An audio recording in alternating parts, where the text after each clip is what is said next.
salue au nom de notre Seigneur Jésus-Christ.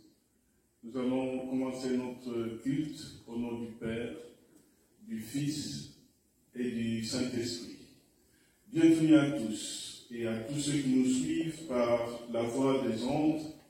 Nous souhaitons vraiment de nous rejoindre à nous ce matin. Nous voulons avoir d'abord un moment de prière, si nous pouvons nous incliner. Notre Dieu règne encore et il régnera toujours.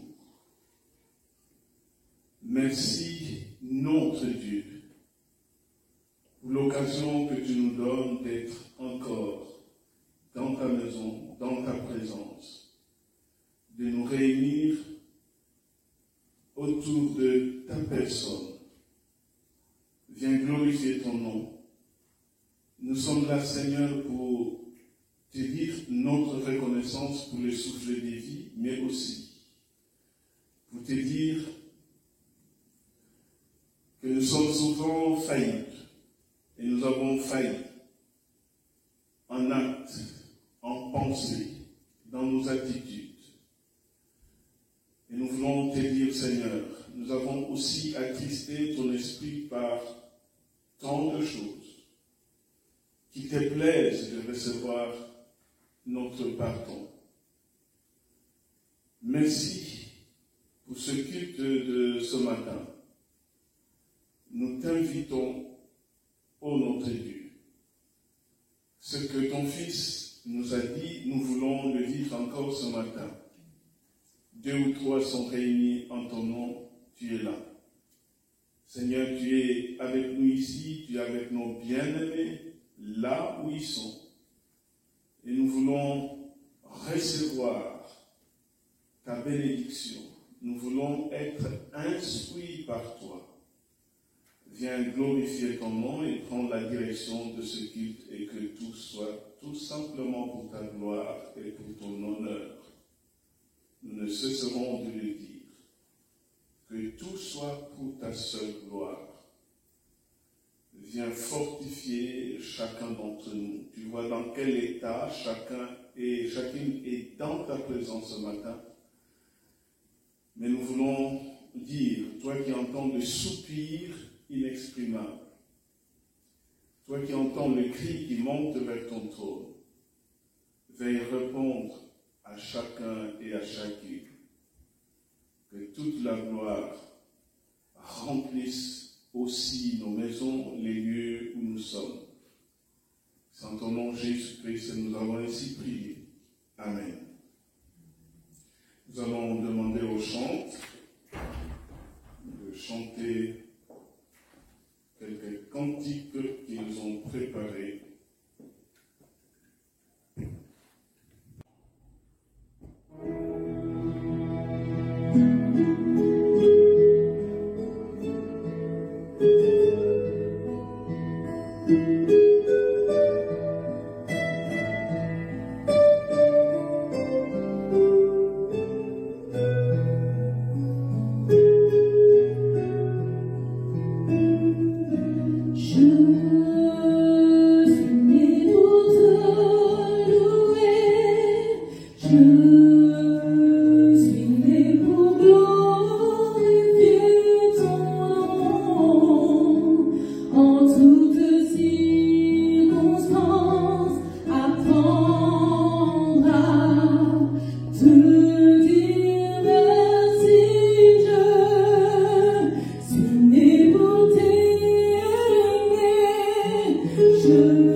Te dire merci, je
Merci pour toutes ces mélodies. Nous voulons prier avant de lire notre texte du jour.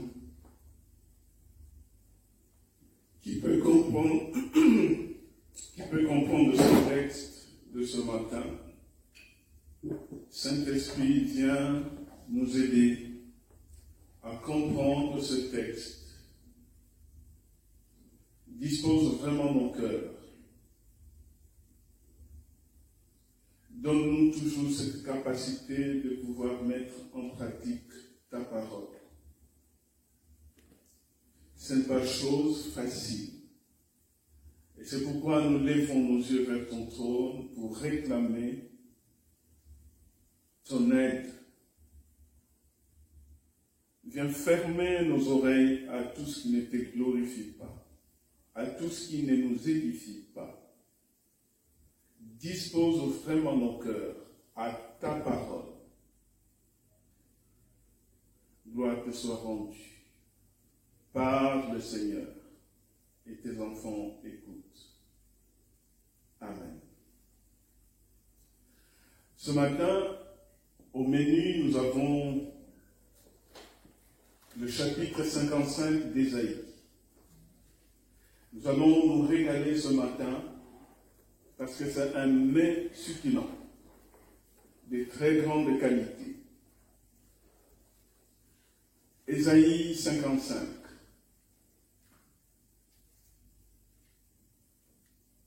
Voici la lecture. Vous tous qui avez soif, venez aux eaux. Même celui qui n'a pas d'argent, venez, achetez et mangez.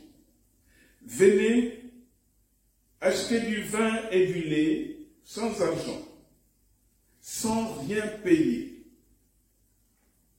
Pourquoi pesez-vous de l'argent pour ce qui ne nourrit pas? Pourquoi travaillez-vous dans ce qui ne rassasie pas? Écoutez-moi donc, et vous mangerez ce qui est bon, et votre âme se délectera des mets succulents. Prêtez l'oreille et venez à moi. Écoutez, et votre âme vivra. Je traiterai avec vous une alliance éternelle, pour rendre durable mes faveurs envers David.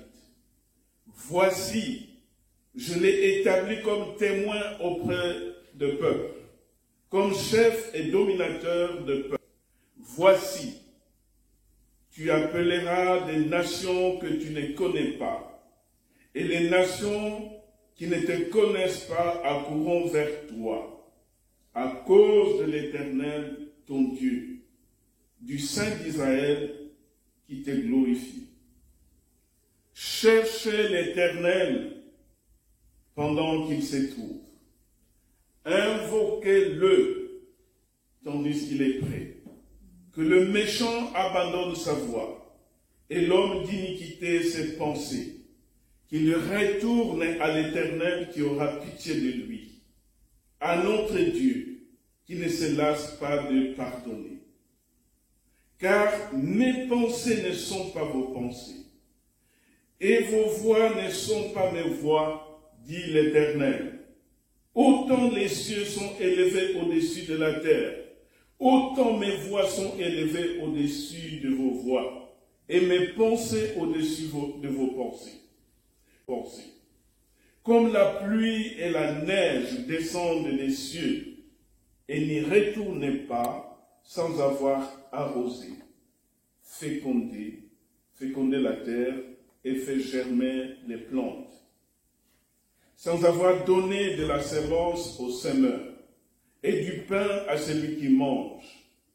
Ainsi en est-il de ma parole qui sort de ma bouche et ne retourne point à moi sans effet, sans avoir exécuté ma volonté et accompli mes desseins.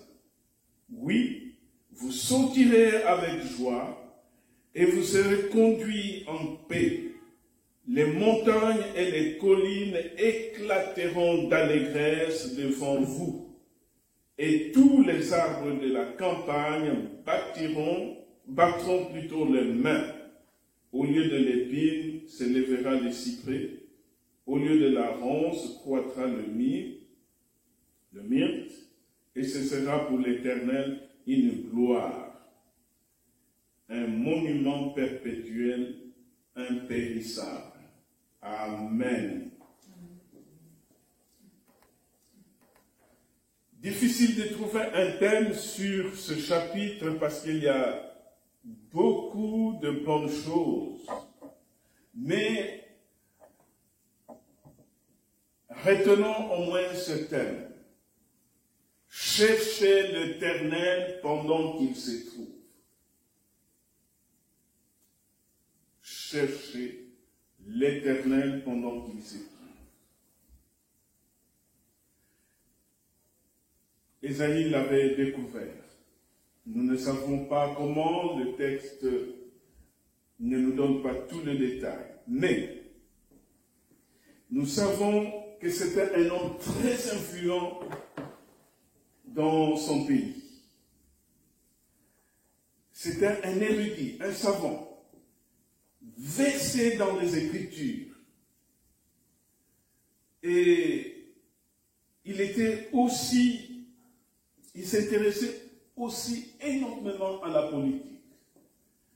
Remarquons qu'il a travaillé presque pendant 60 ans comme prophète. Un record. 60 ans de ministère prophétique. Pendant son ministère prophétique, il a connu 4 rois.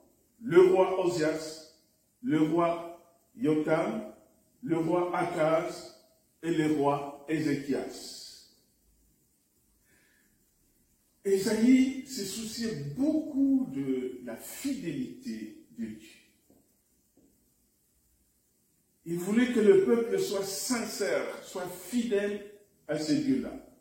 Mais il était préoccupé aussi par le sort de son peuple. En plus, en son temps, Israël connaissait des périodes troubles. Israël n'était plus une nation unie.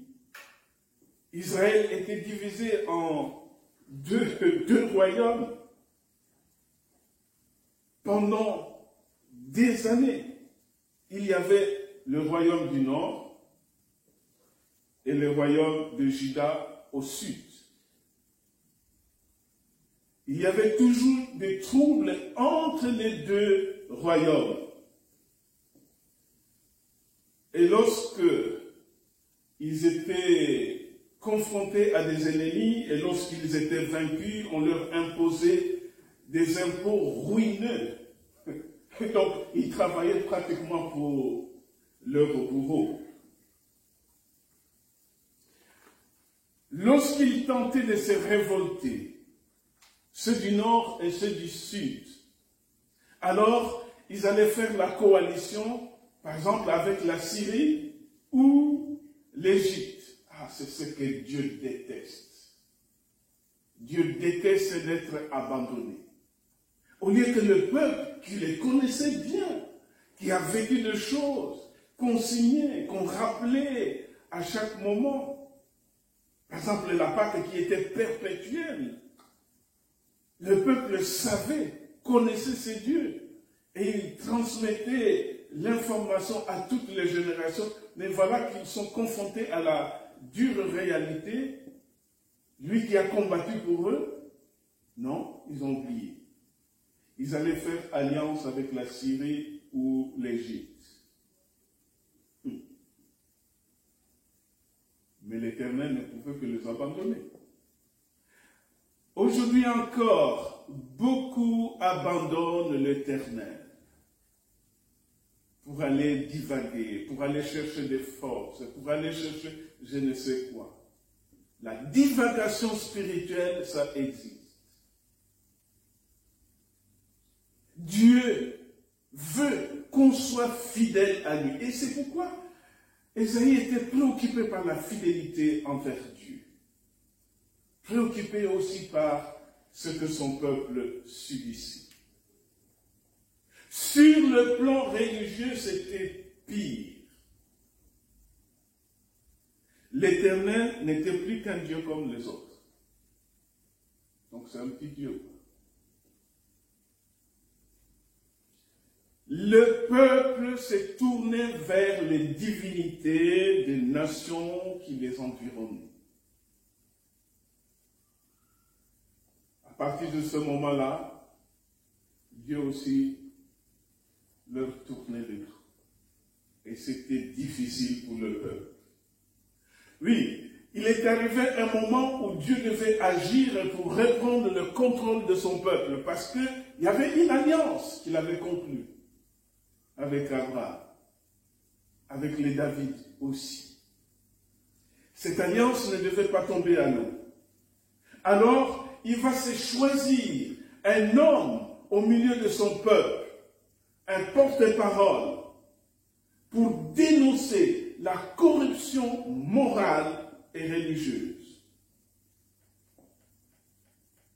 de compatriotes d'Ésaïe, mais aussi pour leur annoncer le jugement. Il ne dénonce pas tout simplement leur corruption morale, spirituelle, mais aussi pour leur annoncer le jugement. C'est pas tout. Il va leur annoncer aussi les saluts.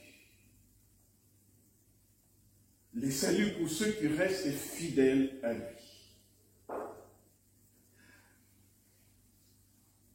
C'est pourquoi, en lisant le texte de le livre d'Ésaïe, nous voyons la place centrale qu'a le Messie dans ce livre. Et nous voyons d'ailleurs dans le Nouveau Testament combien beaucoup des prophéties sont reprises dans le Nouveau Testament à partir du livre d'Ésaïe.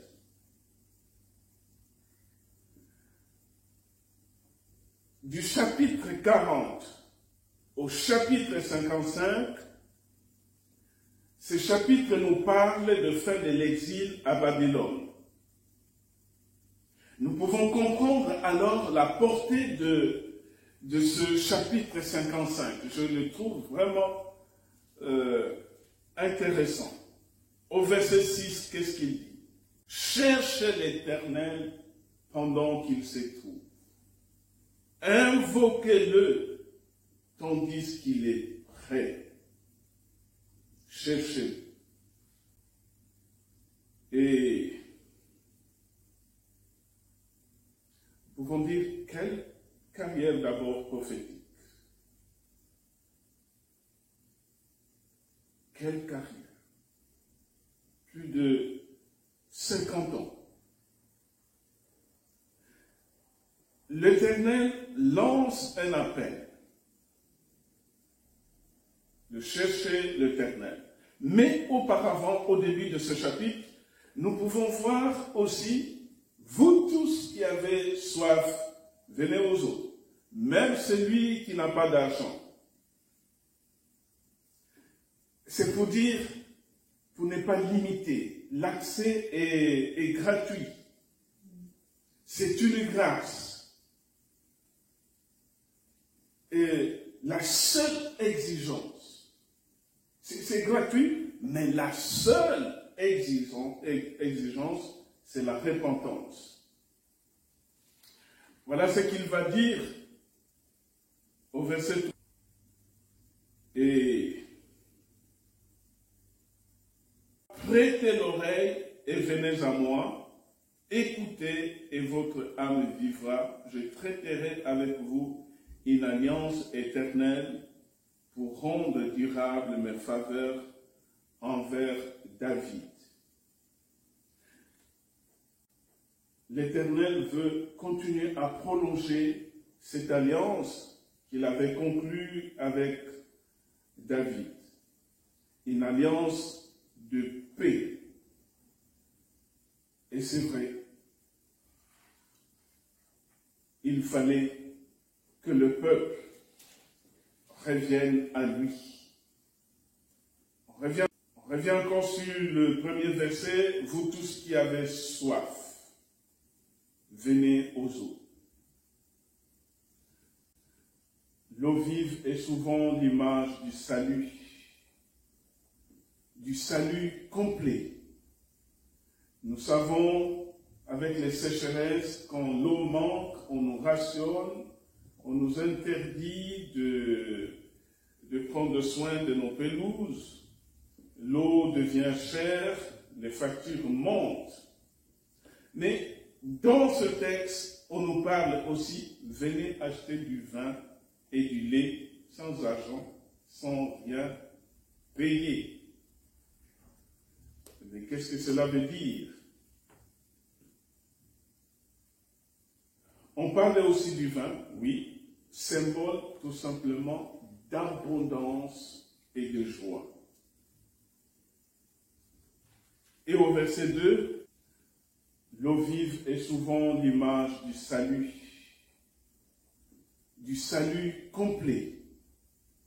Nous savons, avec les sécheresses, quand l'eau manque, on nous rationne, on nous interdit de prendre soin de nos pelouses. Pourquoi pesez-vous de l'argent pour ce qui ne nourrit pas? Pourquoi travaillez-vous pour ce qui ne rassasie pas? Écoutez-moi donc, et vous mangerez ce qui est bon, et votre âme se délectera de mets succulents. Dieu, en lançant cet appel, je ne sais pas quelle situation ils vivaient en exil là-bas, pour leur dire, venez, sûrement ils mouraient de faim et de soif là-bas. La situation n'était pas facile. Mais en disant cela, Dieu voulait leur rappeler ce qu'ils ont connu avec lui dans le désert, quand il leur donnait à manger. Chaque jour, ils avaient de quoi se nourrir. Et nous avons au chapitre 16, verset 18 par exemple, Dieu, en lançant cet appel, je ne sais pas quelle situation ils vivaient en exil là-bas, pour leur dire, venez, sûrement ils mouraient de faim et de soif là-bas. La situation n'était pas facile. Mais en disant cela, Dieu voulait leur rappeler ce qu'ils ont connu avec lui dans le désert, quand il leur donnait à manger. Chaque mesuré ensuite avec l'honneur, celui qui avait ramassé plus n'avait rien de trop, et celui qui avait ramassé moins n'en manquait pas. Chacun ramassait ce qu'il fallait pour sa nourriture. Et au verset, tous les matins, je crois que c'est le verset qui convient mieux, tous les matins, chacun ramassait ce qu'il fallait pour sa nourriture, et quand venait la chaleur du soleil, cela fondait. Ah. Il est capable de nourrir. On revient sur notre texte, au verset 5. Il est capable de nourrir. On revient sur notre texte, au verset 5. Il est capable de nourrir. On revient sur notre texte, au verset 5. Il est capable de nourrir. On revient sur notre texte, au verset 5. Il est capable de nourrir. On revient sur notre texte, au verset 5. Il est capable de nourrir. On revient sur notre texte, au verset 5. Il est capable de nourrir. On revient sur notre texte, au verset 5. Il est capable de nourrir. On revient sur notre texte, au verset 5. Il est capable de nourrir. On revient sur notre texte, au verset 5. Voici, tu appelleras les nations que tu ne connais pas, et les nations qui ne te connaissent pas accourront vers toi. Ici, le Seigneur, par la bouche du prophète Ésaïe, veut annoncer tout simplement l'intégration des nations. de toutes les nations. Et c'est comme ça qu'on peut voir qu'il peut dire encore au verset 6, « Cherchez l'Éternel pendant qu'il se trouve. Invoquez-le tandis qu'il est. » Mais j'aime bien cette version du Semeur qui dit « Tournez-vous donc vers l'Éternel tant qu'on peut le trouver. Adressez-vous à lui tandis qu'il est proche. » Je voulais dire, aussitôt dit, au moins aussitôt fait. Et pourtant, on traîne le pas. L'appel est bien lancé, mais on fait même attendre. Seigneur, vraiment, je veux bien, mais j'ai un programme là. Et c'est comme une fille dont je me rappelle l'histoire, qui devait se marier, mais alors, on exigeait quand même qu'elle se fasse baptiser avant de faire son mariage. Il dit, mais si je me marie maintenant, à mon mariage, je ne peux pas danser. Donc, non, je crois que c'est impossible, c'est un dilemme dans le cœur de cette femme. Parce que la discipline était telle qu'au début de l'Église que, non, danser, on ne peut danser que pour les seigneurs. Alors que dans le mariage, on va sortir les tam-tams et toute la fête, et toute la nuit, on va se trémousser.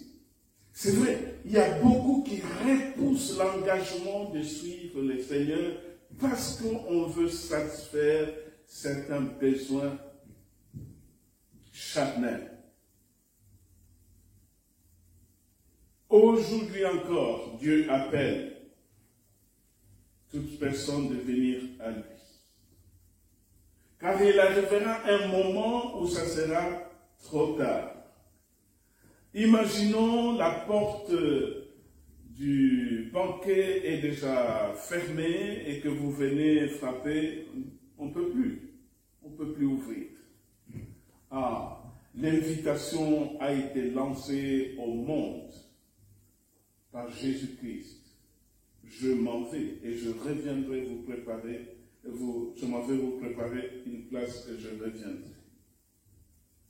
Il faut vraiment saisir de cette opportunité pour ceux qui peuvent nous suivre par la voie des ondes, qui peuvent tomber sur cette interpellation du Seigneur à travers le livre d'Ésaïe. Il ne faut pas remettre à plus tard l'engagement de suivre le Seigneur, de donner sa vie au Seigneur.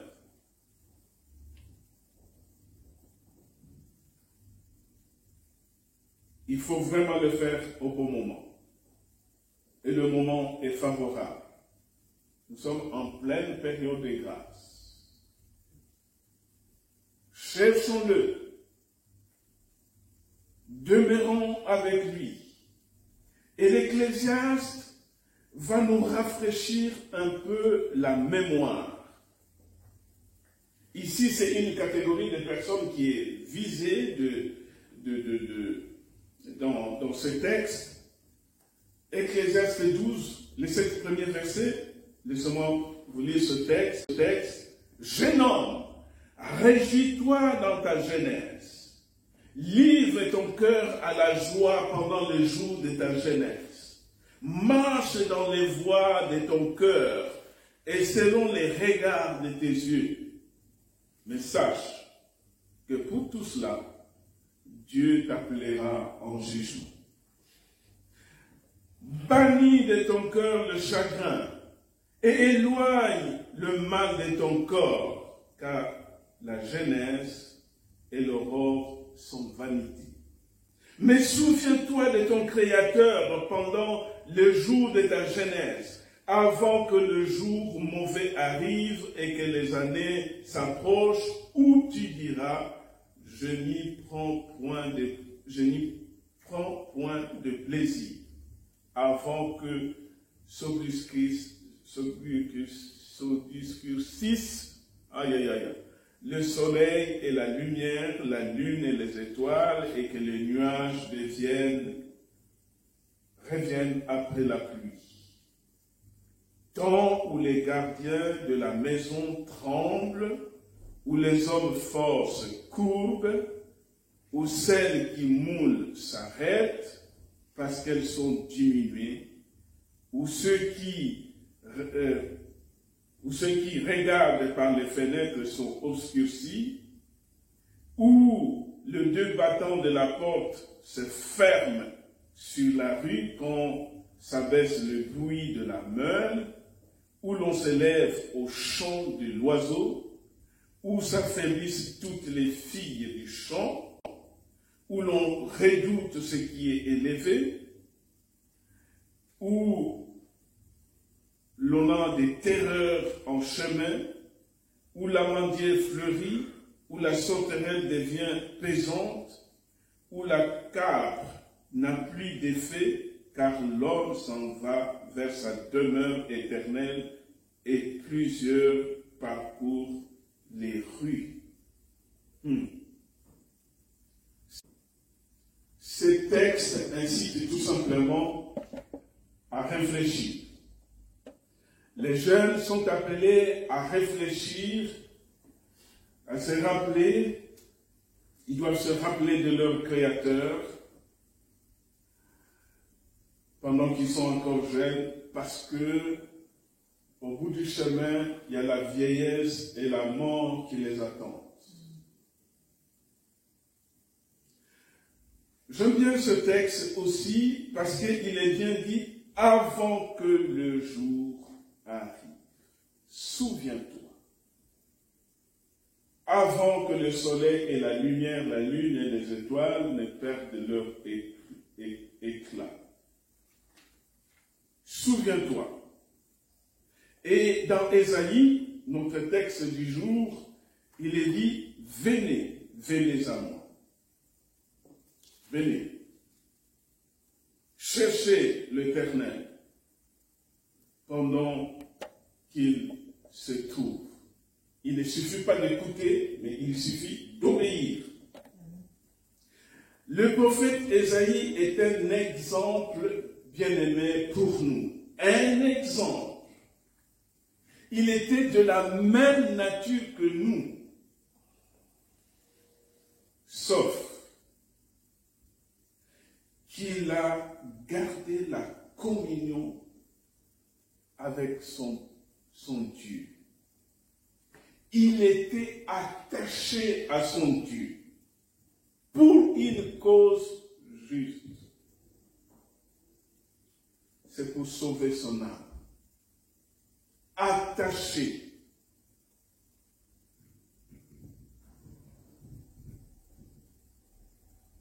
Je suis triste pour ceux qui abandonnent le Seigneur. Mais ici, nous voyons un exemple parlant. Ésaïe n'a pas seulement transmis le message de Dieu au peuple, mais il s'est appliqué aussi à respecter ce qu'il transmettait. C'était aussi pour lui ce message-là. La tradition laisse entendre qu'il périt martyr, condamné au supplice par Manassé, indigne successeur d'Ézéchias. Ézéchias qui avait reçu une grâce particulière, le Seigneur lui a envoyé Ésaïe, il va dire à Ézéchias de se préparer parce qu'il va bientôt mourir. Ézéchias a crié à l'Éternel, souviens-toi de ce que je puis faire. Et pendant que Ésaïe était encore dans la cour royale, le Seigneur l'interpelle pour dire, va lui dire que je lui prolonge encore 15 ans. Le rôle du prophète n'était pas facile et il n'est pas facile en tout temps. Transmettre le message du Seigneur au peuple, au roi, n'était pas et ne sera jamais chose facile. Néanmoins, il a transmis les messages. Le message central pour le salut de l'humanité entière, la venue de Jésus-Christ. Dans Ésaïe 55, Dieu convie son peuple de revenir à la source, de venir boire, de revenir à lui, de le chercher. La source et les lieux de rencontre. Vous voyez, venez boire, venez à la source. Il y a un texte qui peut nous faire du bien aussi. Il y a 2 Chroniques, chapitre 7, verset 14. Nous lisons: si mon peuple, sur qui est invoqué mon nom, s'humilie, prie et cherche ma face et se détourne de ses mauvaises voies, je l'exaucerai des cieux, je lui pardonnerai son péché et je guérirai son pays.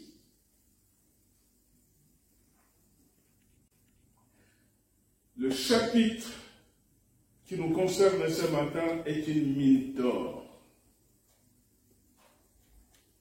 Voyons ce qu'il nous dit dans le verset 8. Le chapitre qui nous concerne ce matin est une mine d'or. Voyons ce qu'il nous dit dans le verset 8. Le chapitre qui nous concerne ce matin est une mine d'or. Voyons ce qu'il nous dit dans le verset 8. Le chapitre qui nous concerne ce matin est une mine d'or. Voyons ce qu'il nous dit dans le verset 8.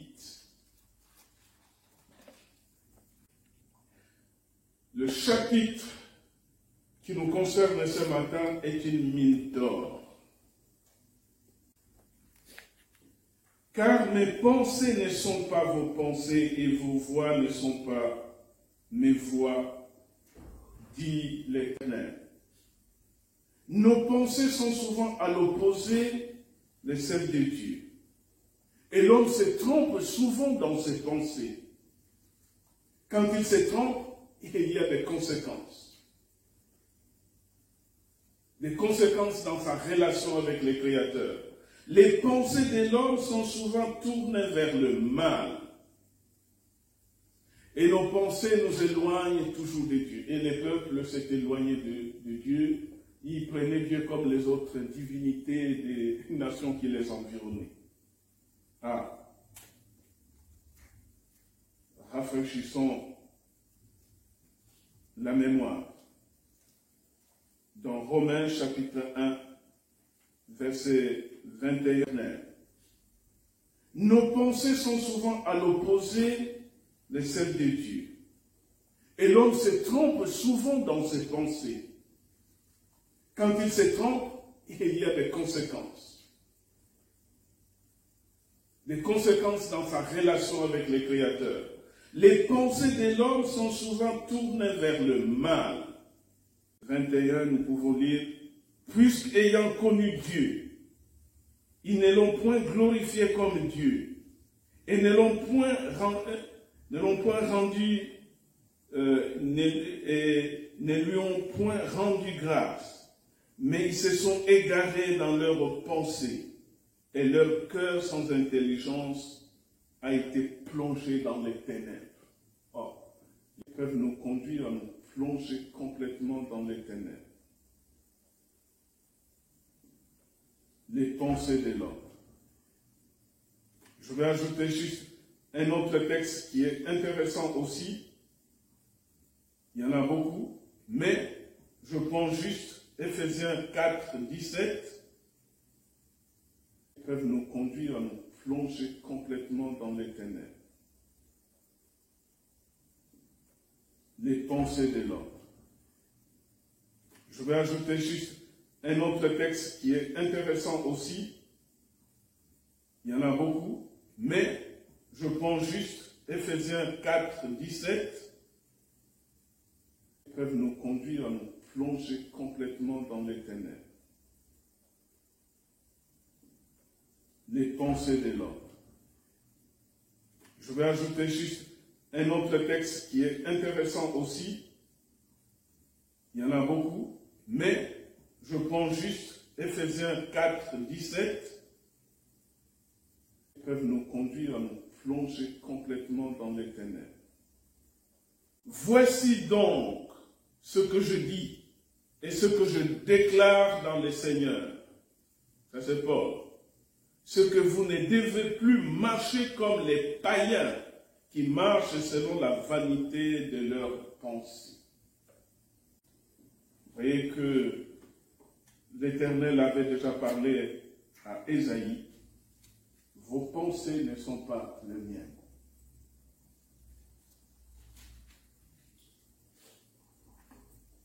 C'est vrai. Qu'est-ce que l'homme? Il se trompe souvent dans ses pensées. Et Jésus nous a donné tant d'exemples. Nous prenons Marc, par exemple. Vous voyez que l'Éternel avait déjà parlé à Ésaïe. Vos pensées ne sont pas les miennes.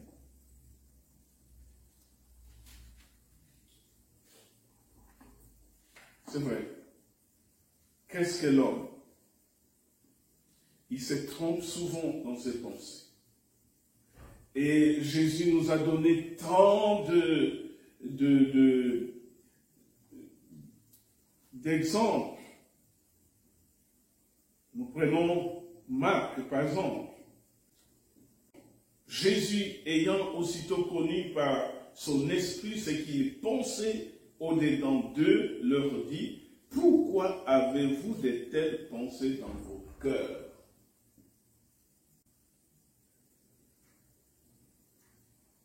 Et le dernier texte, qui peut être très intéressant aussi pour nous, Matthieu 22, verset 37,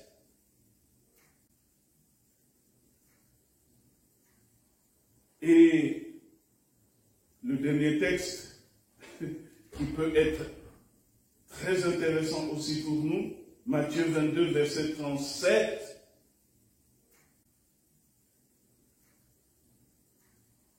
et le dernier texte, qui peut être très intéressant aussi pour nous, Matthieu 22, verset 37,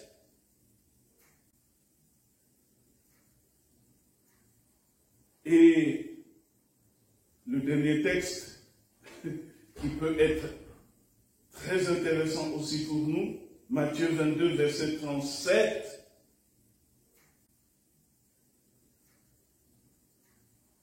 et le dernier texte, qui peut être très intéressant aussi. Jésus lui répondit, tu aimeras le Seigneur ton Dieu de tout ton cœur, de toute ton âme, de toute ta pensée.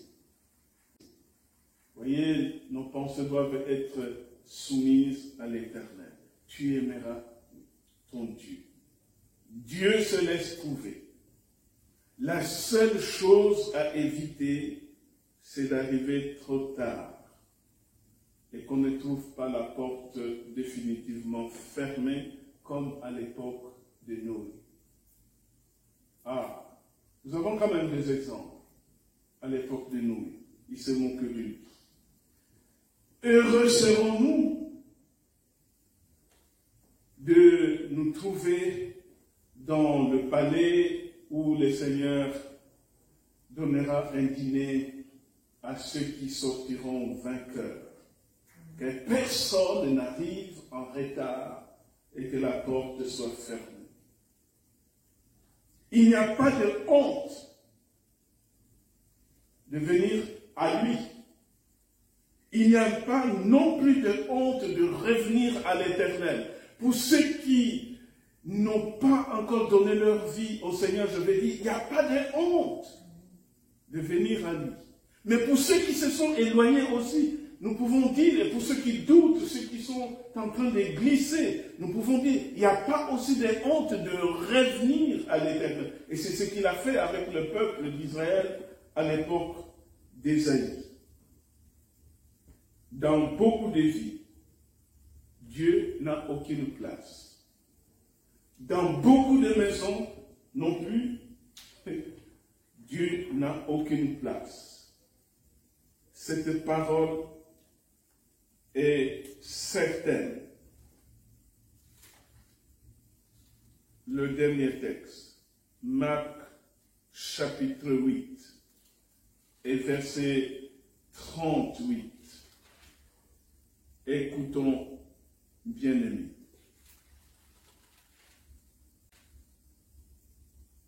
Car quiconque aura honte de moi et de mes paroles au milieu de cette génération adultère et pécheresse, le Fils de l'homme aura aussi honte de lui quand il viendra dans sa gloire, dans la gloire de son Père avec les saints anges. La seule condition pour entrer dans la salle des fêtes, c'est de garder son cœur sans tache, de ne pas souiller nos vêtements. Nous lançons un appel, comme Ésaïe l'a fait quand il était mandaté par l'Éternel. Et c'est important. Cherchez l'Éternel. Cherchons-le. Attachons-nous à lui, comme Ésaïe s'est attaché à lui. Invoquez-le. Comment on peut l'invoquer? Dans la prière. Appelons-le pour qu'il vienne à notre secours. Que le Seigneur bénisse sa parole. Je voudrais dire, prions pour ceux qui sont loin de l'Éternel. Prions pour ceux qui se sont éloignés. C'est aussi notre tâche. Mais prions aussi pour que nous puissions demeurer dans sa présence. Que le Seigneur bénisse sa parole. Je vais demander à maman Perrine de prier.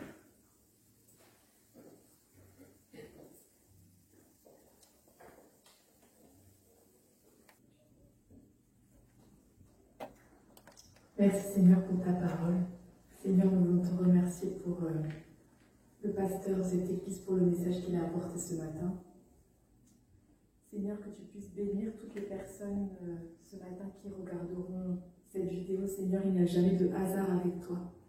Seigneur, s'il y a une personne qui regarde cette vidéo ce matin et qui s'est éloignée de toi, Seigneur, Seigneur, tu es là pour nous dire ce matin que tu t'approches de nous, Seigneur, que tu te laisses trouver par nous, Seigneur.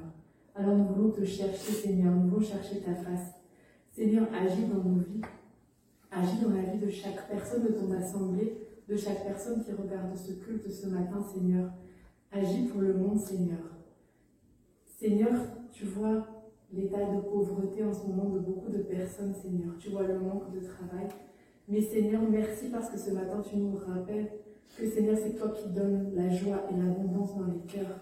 Seigneur, nous approchons de toi ce matin et nous te supplions de renouveler cette joie et cette abondance dans nos cœurs. Par ton nom, Jésus-Christ, nous brisons l'esprit d'anxiété, Seigneur. Nous brisons l'esprit de peur, Seigneur, par ton nom et par l'autorité que tu nous as donnée. Nous déclarons que c'est ta joie qui règne dans nos cœurs et en toutes circonstances, Seigneur Jésus. Nous te remettons nos enfants, Seigneur, dans les écoles. Seigneur, que ta main vraiment vienne les conduire, que ta main vienne conduire les instituteurs, Seigneur. Que ta main vienne régner sur l'état du monde. Seigneur, nous te remettons nos cœurs entièrement et nous te remercions, nous te demandons pardon pour tout ce qui ne t'a pas honoré cette semaine, Seigneur Jésus. En ton nom, j'ai ainsi prié. Amen. Amen.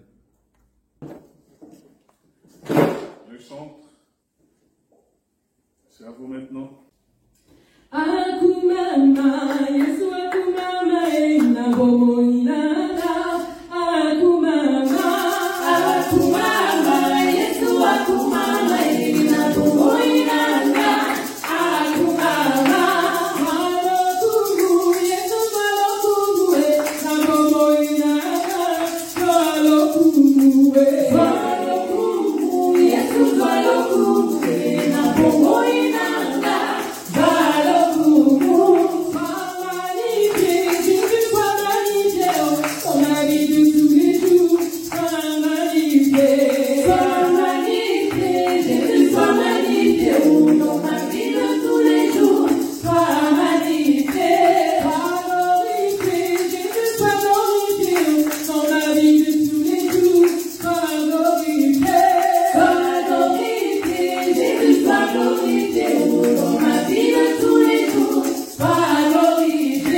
les annonces.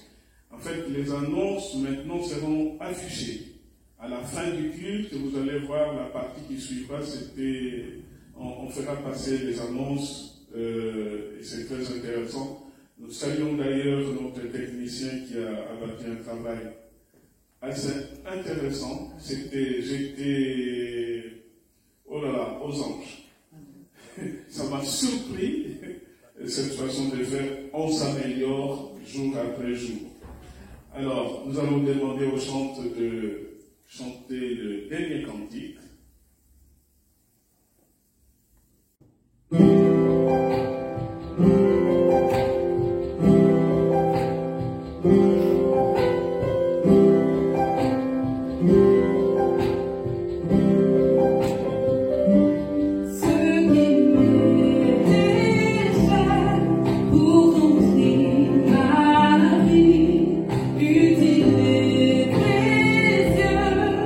Selon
continuer notre culte, nous allons prier. Seigneur, Ésaïe est aussi notre modèle. Nous voulons te dire merci. Nous aussi. Nous voulons demeurer attachés à toi jusqu'au dernier souffle. Nous te prions encore pour ceux qui ne te connaissent pas, qui passent à côté de l'amour de Dieu exprimé en Jésus-Christ. Ils avancent tant d'arguments qui ne tiennent pas debout. S'ils peuvent tout simplement le chercher, s'ils peuvent l'invoquer, s'ils peuvent l'appeler, ils se laissent trouver. Nous voulons te dire merci Seigneur. Nous te prions pour ce monde à feu, à sang, que de rancune, que de rancœur, que d'amertume, que des situations difficiles. Cette pandémie amène aussi son lot de malheurs, des emplois qui sont supprimés, l'incertitude. Est-ce que les temps approchent? Personne ne peut le dire parce que toi seul, l'Éternel, tu sais le jour où tu fermeras, Seigneur, la marche de ce monde, de l'histoire de la marche de ce monde. Nous te prions tout simplement de nous garder fidèles à toi, d'affermir nos pas sur ton chemin. Glorifie ton nom. Nous te bénissons pour la semaine qui s'achève. Nous te bénissons pour la semaine qui s'ouvre devant nous. Garde-nous fidèles à toi, Seigneur. Que la grâce de notre Seigneur Jésus, l'amour de Dieu le Père et la communion du Saint-Esprit nous soient multipliés. Notre Père qui es aux cieux, que ton nom soit sanctifié, que ton règne vienne, que ta volonté soit faite sur la terre comme au ciel. Donne-nous aujourd'hui notre pain de ce jour. Pardonne-nous nos offenses, comme nous pardonnons aussi à ceux qui nous ont offensés. Ne nous soumets pas à la tentation, mais délivre-nous du mal, car c'est à toi qu'appartiennent le règne, la puissance et la gloire, pour les siècles des siècles. Amen. Bon dimanche à tous.